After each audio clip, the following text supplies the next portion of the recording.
Hey guys, how are you today? Okay, first of all, I'm so sorry that class is starting a little bit late today. Our class was supposed to be on YouTube, but for some reason, YouTube was not working today. So I decided to switch the location. So now we're having class on Facebook instead of YouTube, and we're starting a little bit late. So I apologize, but let's go ahead and get class started. So today's topic is idioms and expressions. Okay. And I know there are a lot of students who love to talk about idioms and expressions. Okay. So today's class is going to be about your questions.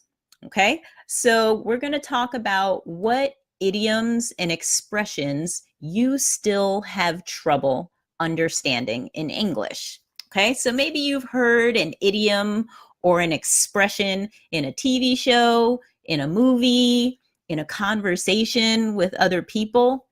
Any idioms or expressions that you have questions about, ask your questions today. This is the class to ask all of your questions about idioms and expressions. Okay, guys?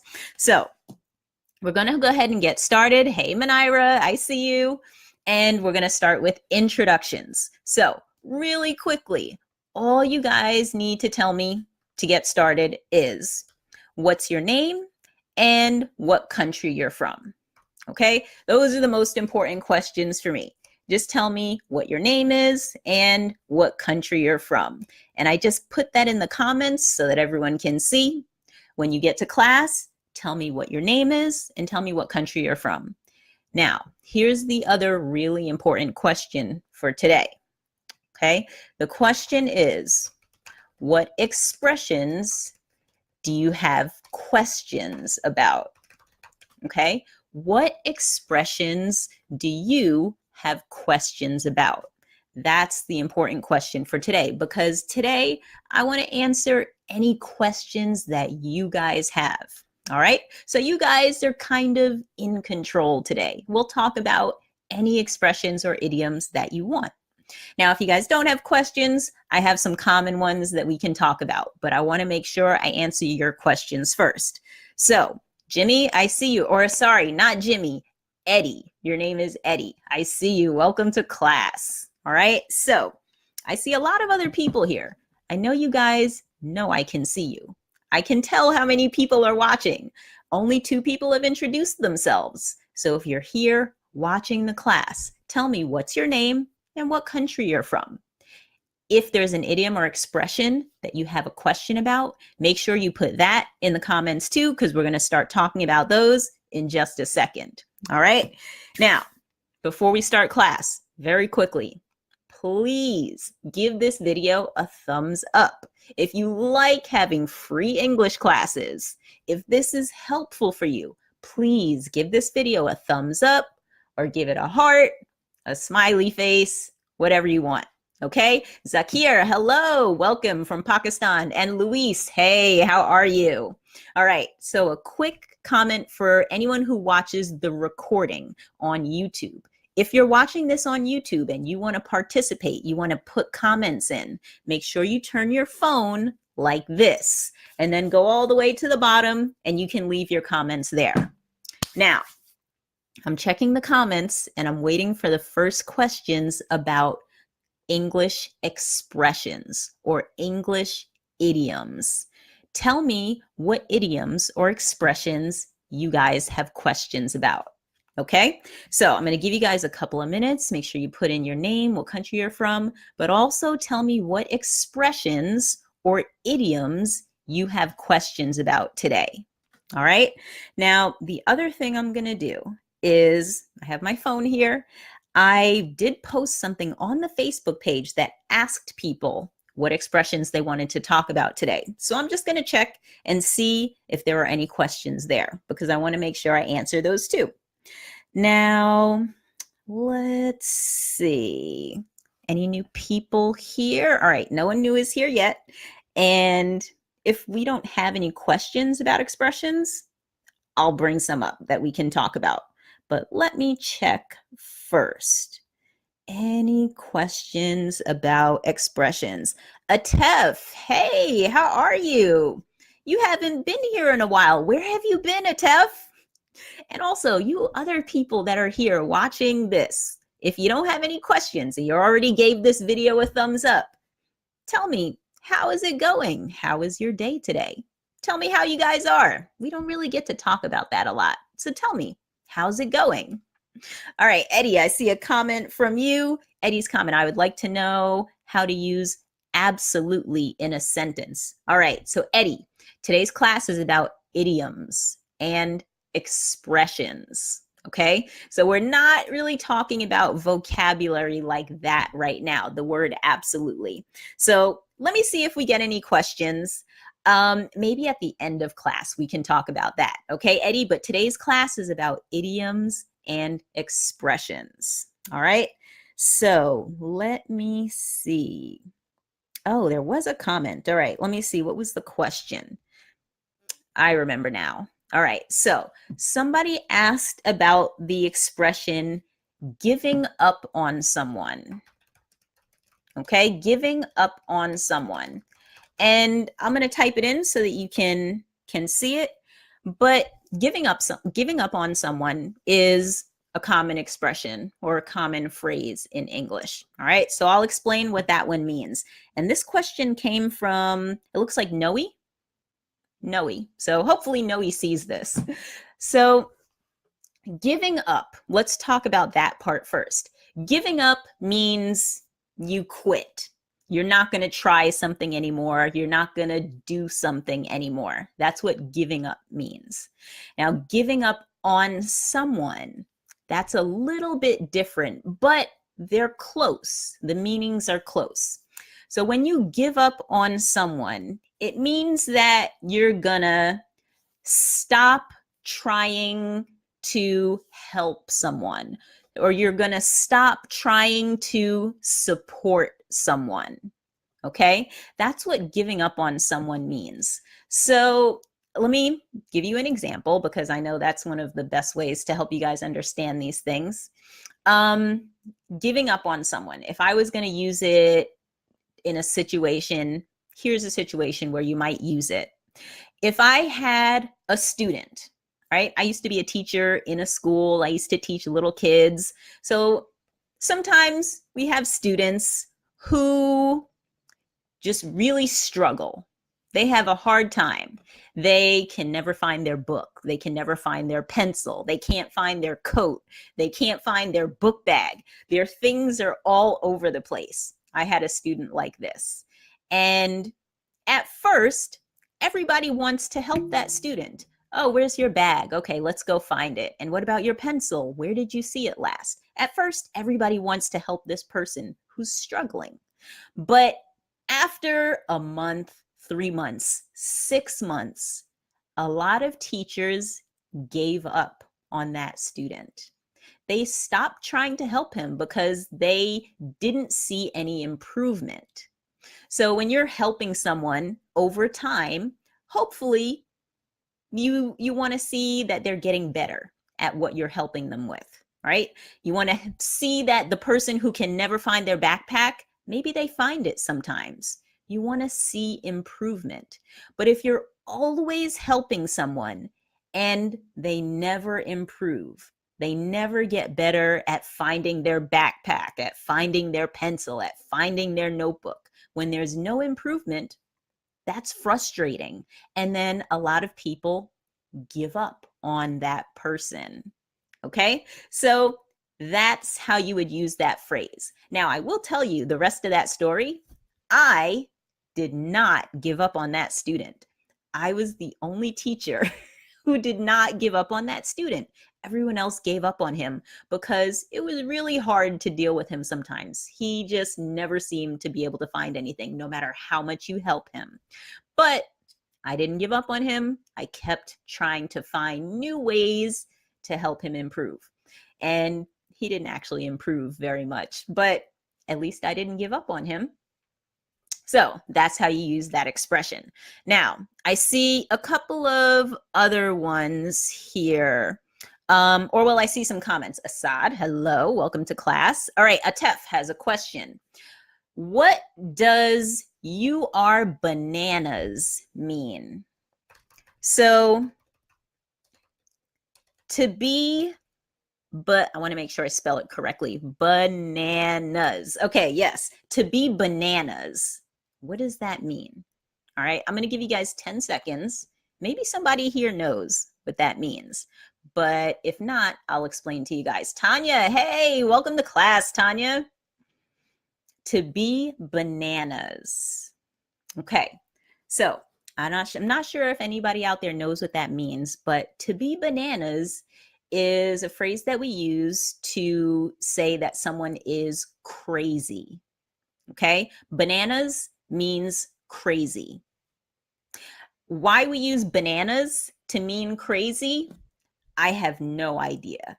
I don't know why those two things mean the same thing. This is the thing about expressions. This is why they're so complicated, because we use words to mean things very different from what they normally mean. So bananas means crazy. And if I was going to use that in an example or in a situation, here's what I would say. The first thing you want to remember is that there is more than one definition of the word bananas. Sometimes bananas means crazy, as in something is wrong with your head. Something is wrong with how you think. Okay? So if you see someone doing something really strange, maybe they're walking down the middle of the street and all the cars are going past them, and they're just ignoring the cars and walking down the middle of the street. Now, that's not a normal thing to do. Most people walk on the side of the road or on the sidewalk. But if a person's walking in the middle of the road, maybe they're crazy. So you might say, that person might be bananas. Or you might ask, is that person bananas? Why are they walking in the middle of the street? So that's one way that you can use bananas or crazy. Now, there's another way to use crazy or bananas, and that is used to describe someone who is wild, someone who does dangerous things or risky things. Like, you know, when people put on a parachute, they go up in a plane and then they jump out of the plane and they fall all the way down to the earth. They pull the chute, they pull the cord and the chute opens up. People who do that sport is called skydiving. But in my opinion, anyone who goes skydiving is bananas. So sometimes we use the word crazy to mean wild or bold, or it can sometimes mean the same thing as brave, but it means brave when you're doing something really unusual, really risky, like jumping out of a plane. Okay, so that's what bananas means. You're bananas, or that person is bananas, or are you bananas? You could use it like that. Okay, so I'm going to stop here for a couple of seconds and I'm going to ask for more questions. Now, before I do that, please give this video a thumbs up if this video is helpful. If you learned something, give this video a thumbs up or a heart or something like that. Now, my next question is, what other idioms or expressions do you guys want to talk about? Okay, make sure you put them in the comments. Idioms and expressions that you have questions about. All right, now there are expressions that I could choose and we can talk about them, but those might not be the ones that are helpful for you. So that's why I'm asking you guys. You guys know how my, you guys know how my classes are. You have to participate. I want my students to tell me what questions they have. So tell me, what expressions do you guys want to talk about today? All right, Eddie, I see a comment from you. I'd like to know how to use "it's up to you." Ah, okay. Now there is an expression or a phrase that's very common in English. And that one's actually a pretty simple one to explain. It's up to you. I'm going to type it in so everyone can see it. I typed it in nice and big. It's up to you. It's up to you means you decide. That's it. It doesn't mean anything complicated. I don't have to tell you a long story to explain the definition of that phrase. It's up to you means you decide. Okay. You can also say it's up to them. It's up to me. It's up to her. In a question, you can say, who is it up to? That means who is going to decide? Who gets to make the decision? Who makes the choice? Okay, who is it up to? All right, so it's up to you means you decide. You choose, you make the decision. Now, I'll give it to you in an example, just so you guys can hear how it's used in an example. If someone asked me what I wanted to have for lunch, okay? And this actually just happened. My husband asked me what I wanted to have for lunch. Now, if I don't care, I might say, it's up to you. That means I don't care. I don't want to choose, you choose. Or I'm not going to choose, you choose. You decide. That's how we use that one. All right, so that was a good one, Eddie. Good question. Now, other questions about idioms, expressions. Students ask me about idioms and expressions on the Facebook page all the time. Now you guys are so quiet. I'm surprised. I thought I would get a lot of questions today. All right, I'm going to give you guys a little bit more time. Any idioms or expressions that you'd like to talk about? Okay, now if you don't have any, I have a few that we can look at together. All right, so I'll give you guys about 10 more seconds. And then we'll start with one of the examples that I have. Any other comments? Any other questions? All right, so far none. So let's talk about this one. Now this one we've talked about on the Facebook page before. So this is a little bit of a quiz. We've talked about this one, it was months ago. So for some of you, you might not have even known about my Facebook page when we talked about it. But let's talk about this one now. To feel under the weather. To feel under the weather. What does that mean? If I say, I feel under the weather, or he feels under the weather. Does anybody know what that means? I'm going to give you guys time for this one, okay? I'm not going to give you the answer. This time, you guys really have to guess. Go ahead. Take a chance. Your answer might be right. It might be wrong. It doesn't matter. There are no grades in this class. Nobody fails this class. You guys know that. I don't care if you give an answer that's wrong. I just want you guys to learn something. And it's important for you to at least try, because if you make a mistake, then you learn something. All right. So what does that expression mean? Oh, wait, did I get some new comments? Okay. I see there is a comment here. Let's see. Is this a yes? Same.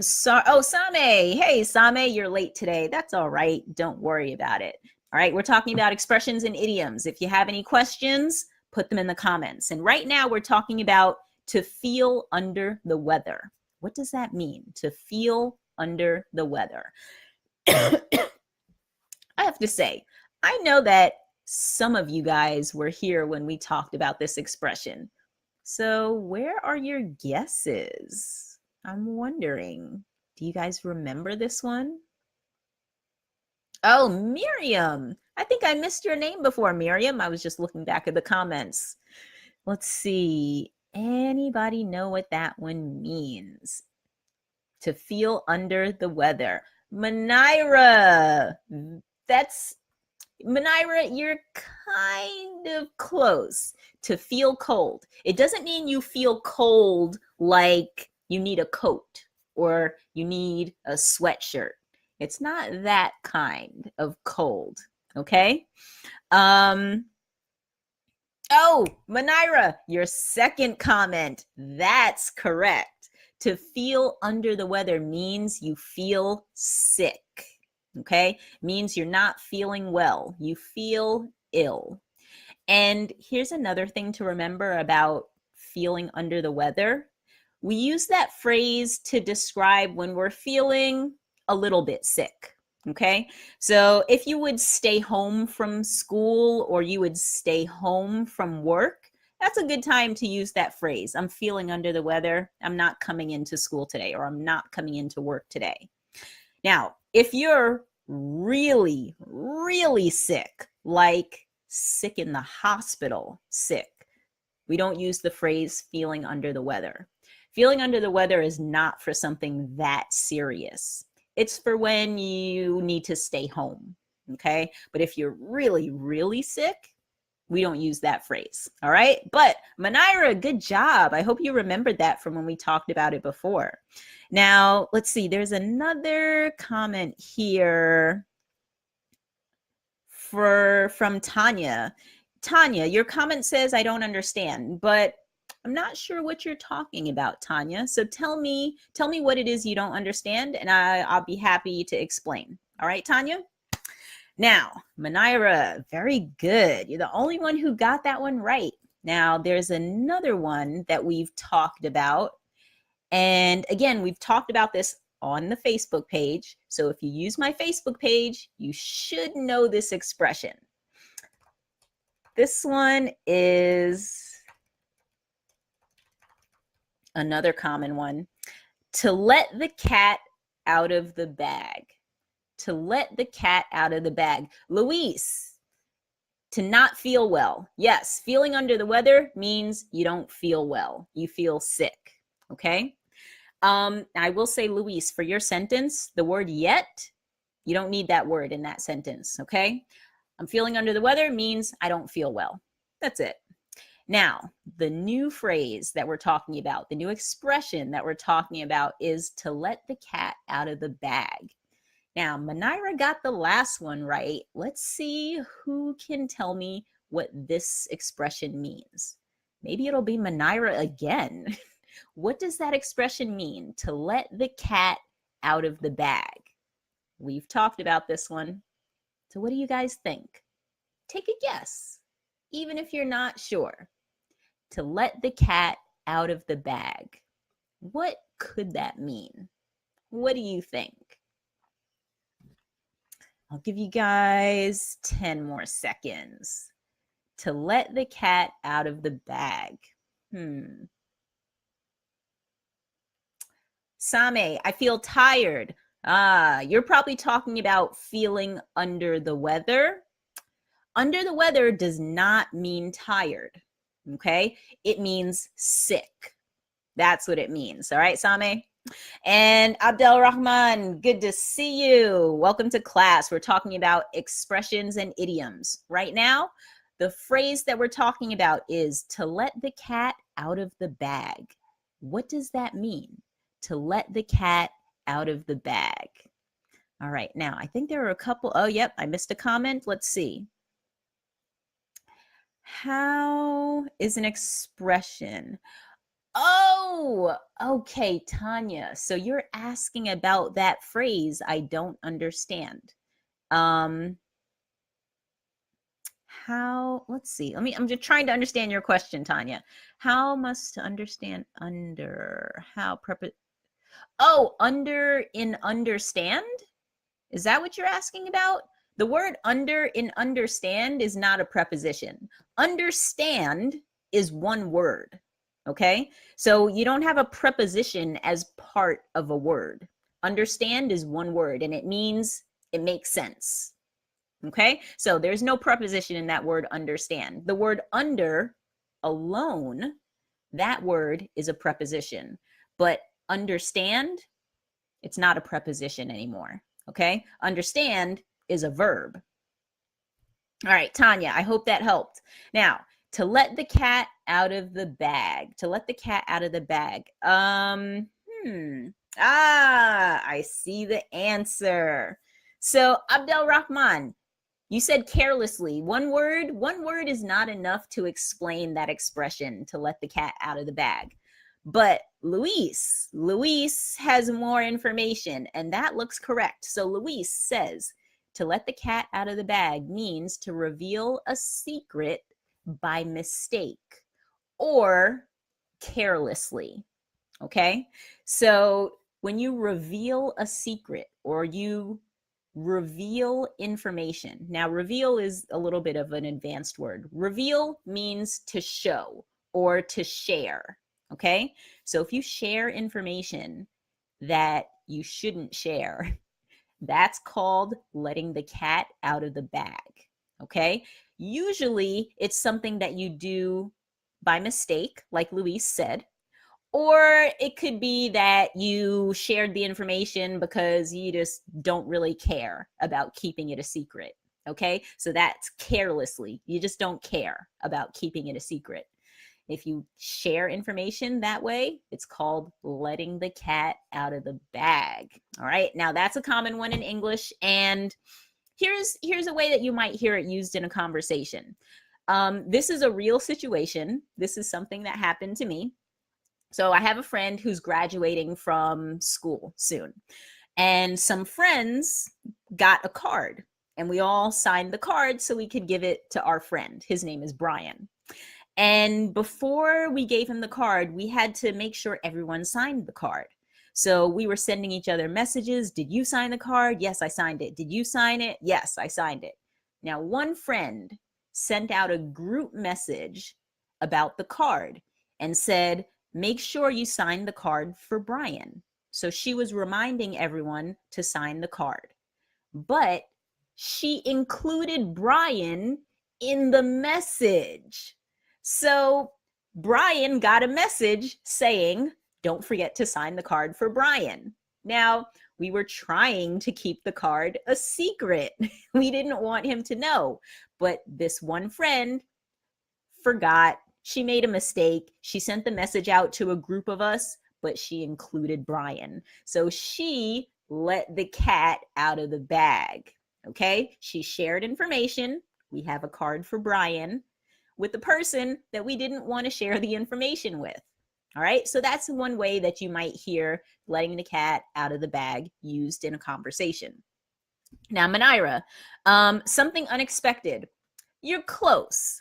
Letting the cat out of the bag really means you are letting something out. It's information that you're letting out, okay? So it is something that's unexpected usually, okay? But you have to be revealing information that should be a secret. That's when we use that expression, okay? So Abdel Rahman, good guess, mistake, but it's more than that. Like I said, it's about showing or sharing information. All right. So Abu Bakar, hello, welcome.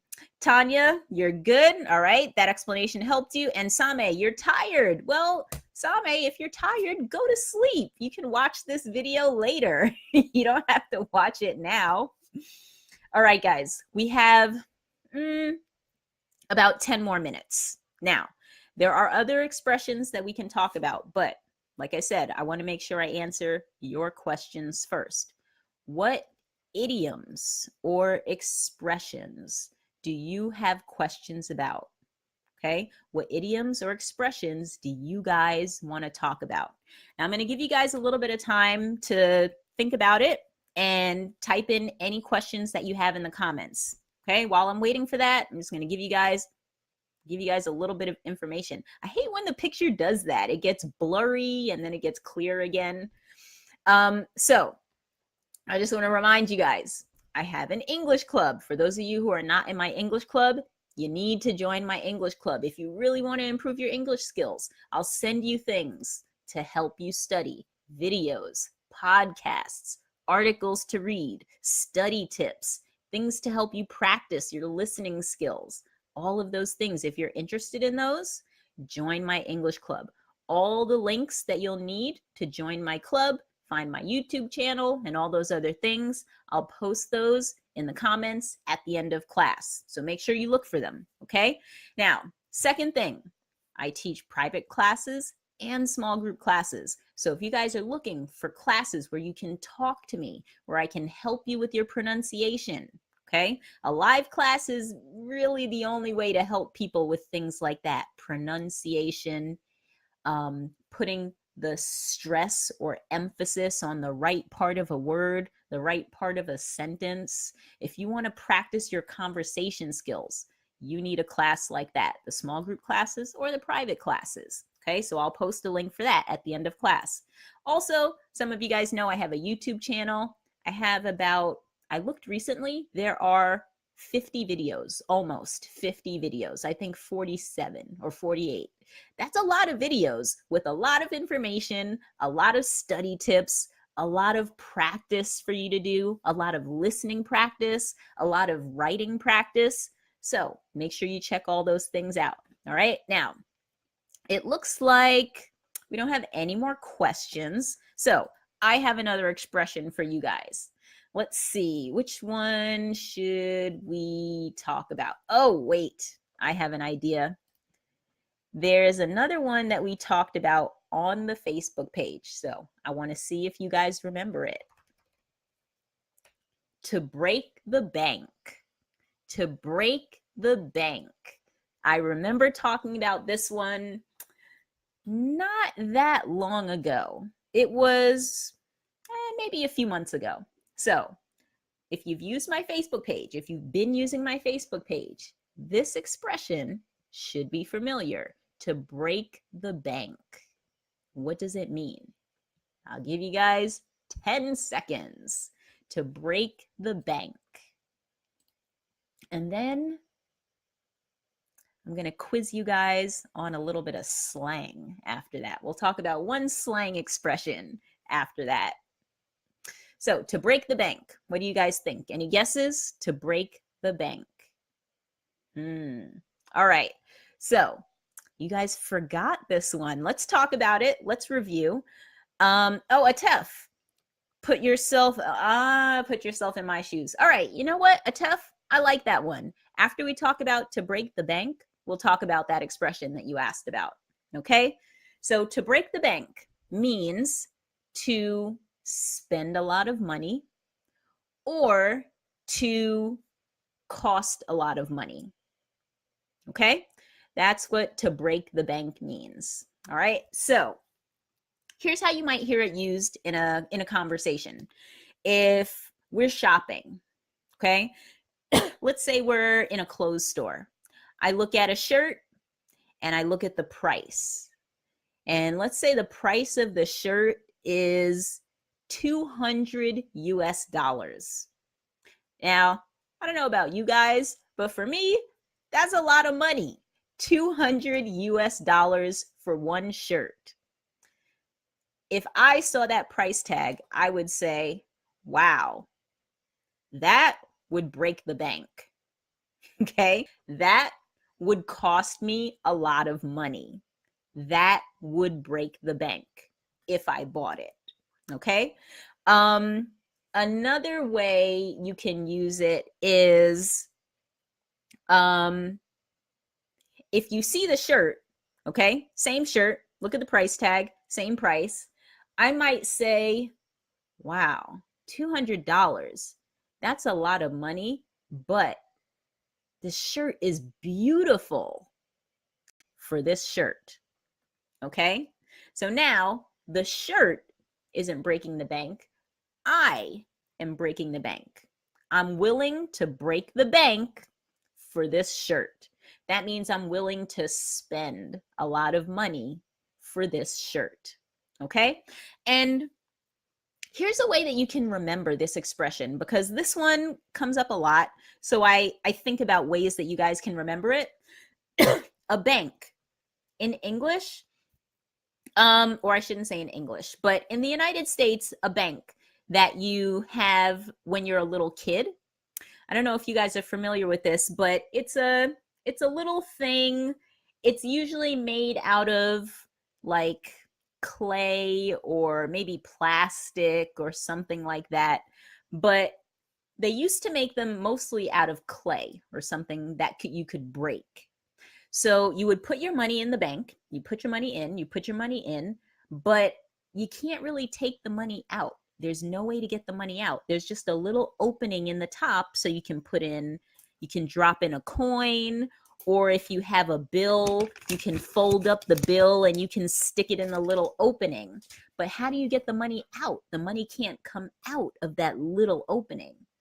If you want the money, you have to break the bank. You have to smash it. You have to hit it with something to break it open so that you can get the money and spend it. Okay? So that's what I usually think of when I think of that expression, breaking the bank. I think of this bank, the kind that I used to have when I was a little kid. I had one. Lots of kids have them when they're little. You know, they put their coins in them. Imagine that little bank, and you have to break it open in order to spend the money. Break the bank. All right? So now, Atef, let's talk about yours. Put yourself in my shoes. Put yourself in my shoes. That's another common one. So I'm going to ask you guys first, what do you think that expression means? Put yourself in my shoes. What do you think that could mean? And oh, I missed some comments here. Oh my goodness. Sorry, guys. All right. Neftali, hey, welcome from Nicaragua. And Abdel Rahman, you're close. You're close. It's not about earning money. It's about spending money. Okay? So breaking the bank is not about earning money. Abner, oh, Abner, hello. Haven't seen you in a while. Make a storm in a teacup. What? That is not a very common expression. Abner, this has never happened before. I don't think I've ever had a student ask me about an expression that I hadn't heard of, but I've never heard of this one. So we'll talk about that one in a second. That's pretty interesting. But first, put yourself in my shoes. What does that mean? Put yourself in my shoes. Abu Bakar, to ruin yourself financially. Not quite. You're talking about breaking the bank. Now, if you spend a lot of money on a shirt or a pair of shoes or a car or something like that, usually if you use the term like break the bank, it's not gonna ruin you, okay? It's not all the money that you have in the world. It's usually just a lot of money, too much money, more than you wanna spend, okay? But a lot of times it's not so much money that it would ruin you. Okay, if I wanted to buy a pencil, like this, a pencil, and let's say the pencil was $10. Okay, I have $10. I can pay $10 if I want to, but for a pencil, I don't want to spend $10 on a pencil. That's silly. I'm not going to break the bank for that, but someone else might. Maybe they really like the pencil. All right, Abu Bakar, I hope that helps you. Reynaz, hello from Kurdistan. Welcome. And Abdel Rahman, mind your business. Okay, that's a good one. We'll talk about that one. So first, let's talk about Atefs. Put yourself in my shoes. That expression means to imagine that you are me. Okay? So to put yourself in someone else's shoes, anyone else's shoes, means to imagine that you are that person. Imagine that you are living their life. That's what it means. So you'll hear that expression a lot when people don't agree on something or when people think differently about something. I might say something like, let me think, how could I use that? Oh, here's a good one. All right, let's go back to school and my students, the kids that I used to teach. So I used to have students ask me all the time, why do you give homework? We don't like homework. We don't want to do homework, right? Little kids, they don't really like homework that much. But for teachers, giving homework is very important. It helps us to know which students understand the work and which students are still having trouble. So teachers need that. So if I was talking to a student, I might say, Yes, I understand that you don't like having homework, but put yourself in my shoes. I'm your teacher, and I need to know if you understand how to do this work. I need to understand how much you know. So that's why I give you homework. So that's how I would use it. Someone doesn't understand my perspective, or they're not thinking about my perspective, my view, the way I see things. So I would say, put yourself in my shoes. That's how we use that one. All right. So good. I think that one was from Atef. Yeah, that was a good one, Atef. I like that. So now who else had one? Um, Abdel Rahman, mind your business. And that'll probably be the last one we talk about today. Now, Abu Bakar, I have a question for you. I hope you're still listening. Ruin oneself financially. Were you talking about breaking the bank? Or is that an expression that you had a question about? I'm thinking maybe I didn't understand. Maybe you had a question. So if you have a question about that phrase, let me know. But when you typed it, there was no question mark. So I didn't know you were asking a question. Let me know. All right. Now we're going to help you out. Abdel Rahman, mind your business. I'm going to type that one nice and big so that you guys can see it. Mind your business. What does that mean? I'm going to give you guys like 5 seconds because we don't have a lot of time left. And oh, while I'm waiting for you guys to guess what that means, mind your business, Abner has a comment. Let me try to explain a little bit further about that phrase. I think it's when someone gets lots of unnecessary angry. Okay. Now I'm not sure. Okay, Abner, I'm not sure which comment you're talking about right now. We did put yourself in my shoes. We did break the bank. I'm not sure which one you're talking about, Abner. Okay, so if you want to just let me know which one you're talking about, I can help you. But none of the expressions that we talked about today were about anger. None of them were about anger. All right, but let me know which one you're talking about because I can help you understand better. Now, Atef. All right, Atef, you. We're not even done talking about the last one. Atef, stop it. All right, first we got to talk about mind your business. Mind your business. What does that expression mean? Mind your business. Ah, Abner. Now I understand. Okay, perfect. Mind your business. Let me help. Oh, Abdel Rahman. Very good. You got it. So Abdel Rahman said it means do not interfere in my affairs. Yes, that's exactly what it means. Mind your business means stay, I want to use the word business. It means stay out of my business. But your business is your affairs, the things that are related to you. Okay? Now, I'm going to give you an example for this one because explaining what business means is a little hard to do, but I'll give you a quick story. I'm a teacher with my kids again. That's always the best way to tell these stories.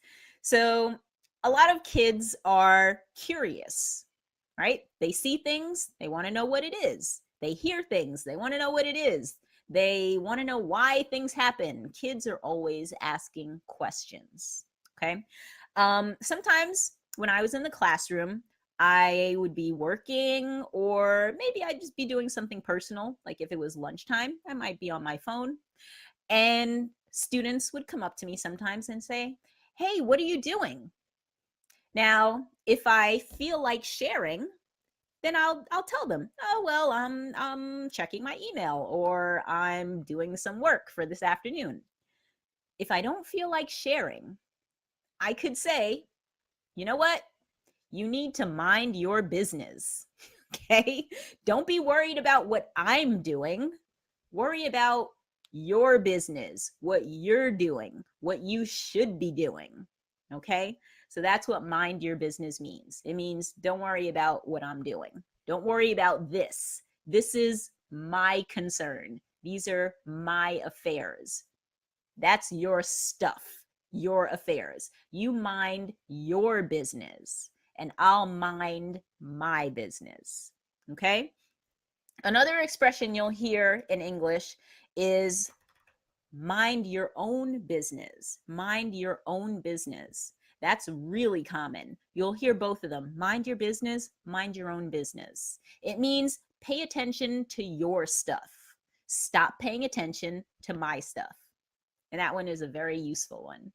All right, so now, Abner, we're going to talk about your expression another day, okay?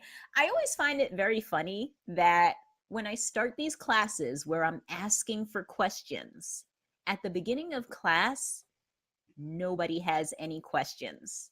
But right at the end of class, when it's time to go, that's when everyone has questions. Why is that? I don't understand, because now we have to go. But we'll talk about these other questions in another class. All right, guys? So good job today. You guys did a really good job coming up with expressions that you wanted to talk about.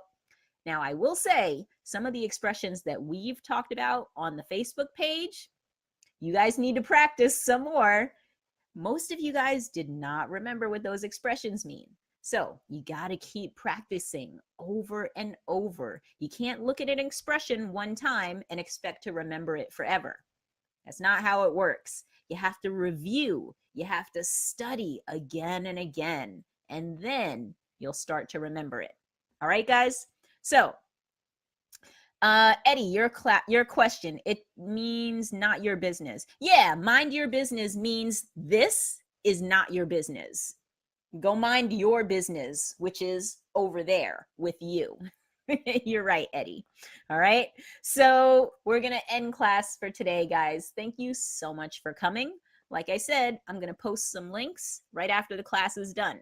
If you want to join my English club, you're more than welcome. You can listen to my podcast. You can watch one of the 50 videos that I have on YouTube. You can read the articles that I have on my blog. There are lots of resources that I have to help you guys. So take advantage of them.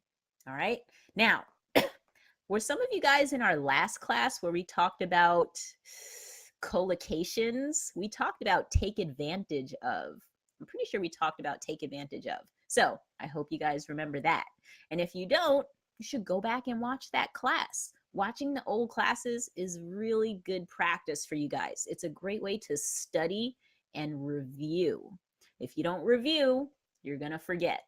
That's how the brain works. All right, guys, good luck with your studying, and I will see you guys at the next free class. All right, take care, everyone.